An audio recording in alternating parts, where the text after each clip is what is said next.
Hello friends. இன்னைக்கு நம்ம என்ன பார்க்க போறோம் அப்படின்னா, வழக்கம் போல சேமிப்பு பத்தி தான் பார்க்க போறோம். நம்மளுக்கு எல்லாருக்குமே தெரியும் சேமிப்பு அப்படிங்கிற ஒரு விஷயம் வந்து வாழ்க்கையில எவ்வளோ ஒரு முக்கியம்னு. அத நம்ம எந்தெந்த முறைகள்லலாம் வந்து சேமிக்கலாம் அப்படிங்கிறத பத்தி தான் இதில பார்க்க போறோம்.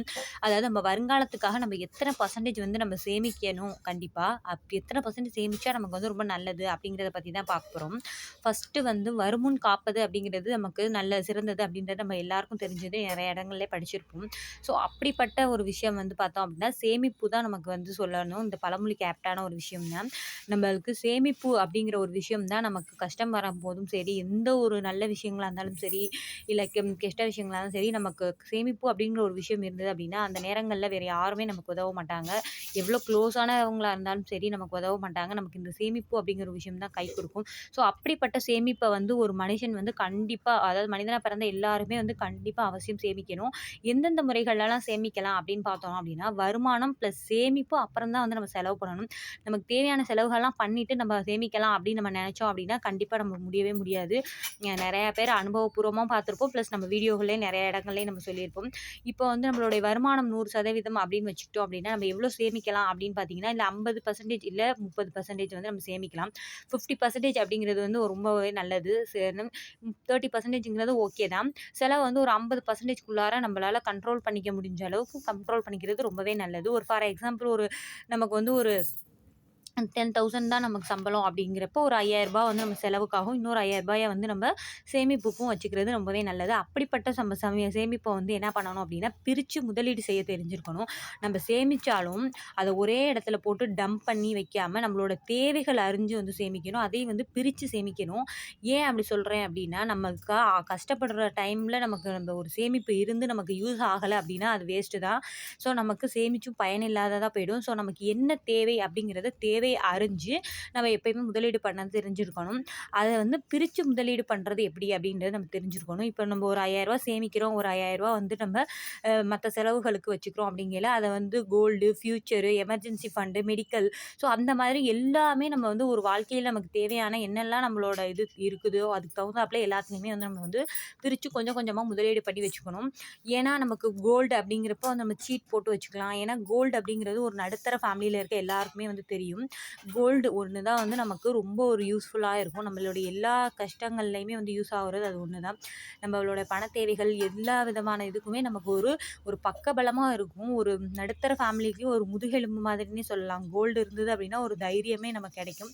ஏதோ ஒரு தேவைகள், ஏதோ ஒரு இதுன்னா நம்ம அத வச்சு நம்ம ரெடி பண்ணிக்கலாம். ஃபியூச்சர் பிளான் அப்படிங்கிறப்ப நம்ம குழந்தைங்களோட எஜுகேஷனா இருக்கலாம். இல்ல ஒரு லேண்ட் வாங்கக்கூடிய எண்ணமா இருக்கலாம். இல்ல நீங்க வந்து ஒரு ஆல்ரெடி இடம் இருக்கு. அதுல வந்து ஒரு வீடு கட்டணும் அப்படின்னு நினைக்கலாம். ஸோ இந்த மாதிரியான எந்த செலவுகளா இருந்தாலும் இந்த மாரி ஃபியூச்சர் பிளான் அப்படிங்கிறப்ப குழந்தைங்களோட ஹையர் ஸ்டடீஸ் அந்த மாரி விஷயங்களுக்கு இந்த மாரி விஷயத்துல போட்டு வைக்கலாம். அடுத்தது வந்து பார்த்தோம்னா,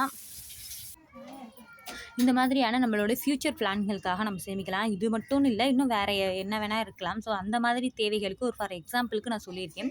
இந்த மாரி நம்மளோட ஃப்யூச்சர் தேவைகள் எமர்ஜென்சி அப்படிங்கிறது வந்து நம்மளோட எந்த ஒரு நல்ல விஷயங்களா இருக்கலாம், ஒரு செய்முறைகளா இருக்கலாம், இல்ல நம்மளுடைய வேற ஏதாவது வீட்ல ஏதாவது ஃபால்ட்டா இருந்தது அப்படின்னா, நம்ம சரி பண்ற விஷயங்களா இருக்கலாம்.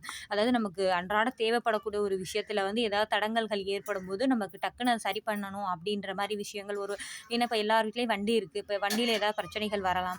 ஸோ அத நம்ம சரி பண்ணணும் அப்படிங்கிறப்ப, அந்த மாதிரியான விஷயங்களுக்கு ஒரு எமர்ஜென்சி ஃபண்ட் அப்படிங்கிற ஒரு விஷயத்த வந்து கண்டிப்பா நம்ம வீட்ல வந்து வச்சுக்கலாம். எதுலயும் இன்வெஸ்ட் பண்ணாமயோ, இல்ல ஈஸியா எடுக்க மாதிரியான ஒரு இடங்கள்ல இன்வெஸ்ட் பண்ணியோ, ஏதோ இன்ட்ரெஸ்ட் கிடைக்கும்.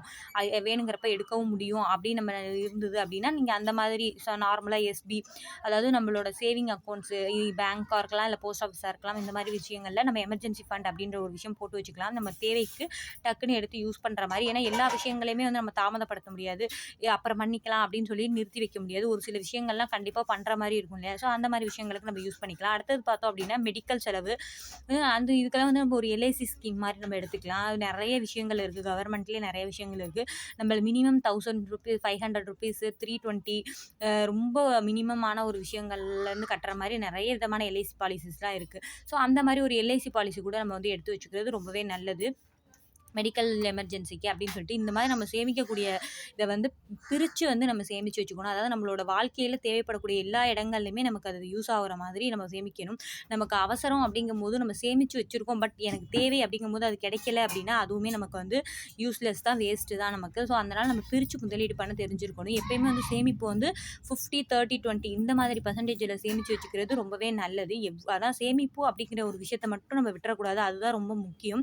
பட் நம்ம எவ்வளோ சேமிக்கிறோம் அப்படிங்கிறது முக்கியம் இல்லை, நம்ம சேமிக்கிறது தான் ரொம்ப முக்கியம். அதை கண்டிப்பாக வந்து வாழ்க்கையில் ஒரு மனிதனாக பிறந்த எல்லாருமே வந்து கண்டிப்பாக வந்து சேமிக்கிறவங்க தெரிஞ்சுக்கணும்.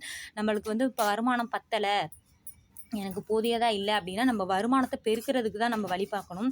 ஏன்னா இப்போ இருக்க மாடர்ன் வேர்ல்டில் ஒரு சின்ன விஷயம் நமக்கு தெரிஞ்சிருந்தாலுமே நமக்கு வந்து அதை வச்சு ஈஸியாக வந்து ஏர்ன் பண்ண முடியுது.